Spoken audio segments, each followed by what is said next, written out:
मार दूंगा सबको। खबरदार किसी ने इस पत्थर को यहाँ से हटाने की कोशिश की। लोग कहते हैं हमारे पास तलवारियां हैं, उबारे हैं, थोड़े हम तो मार देंगे। वो कोशिश करते हैं जिनको मारने के, जिनको तो बहुत बड़ा होता है। तो गिटर जी कहता है कि मैं ना रेवड़ियां खानी है, क्योंकि गिटर मीठा बहुत पसंद है ना, तो जैसे अंदर बढ़ जाए दुकान वाला पीछे दुकान बंद कर देता है।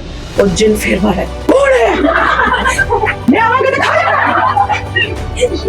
अच्छा अच्छा उन्हें क्या तू जिन्ने जिन्ने तो सारा लगा डरना पे है। मेरा शौक हो दिया जाना, मेरा दिल जिंदगी। अरे वाह रे वाह, फिर सी लेंगे तुझे कपड़े। अभी इसी तरह अच्छा आप शर्माने के अलावा क्या करती हो? डॉक्टर बनना।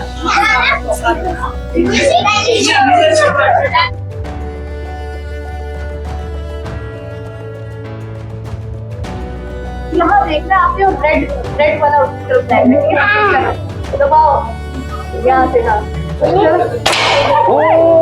यहाँ से ऐसे प्रेस कर, ठीक है? करो प्रेस, दबाओ।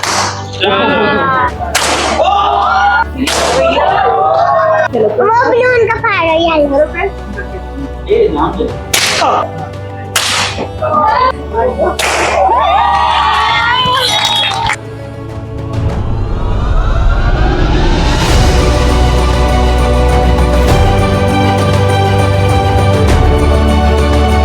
शऊर वेलफेयर फाउंडेशन एक रजिस्टर्ड इदारा पाकिस्तान भर में फलाही मंसूबों के जरिए इंसानियत की खिदमत कर रहा है। सदक़ात, ज़कात और अतियात के लिए डिस्क्रिप्शन में फॉर्म का लिंक मौजूद है। अतिया करें और खैर बांटें।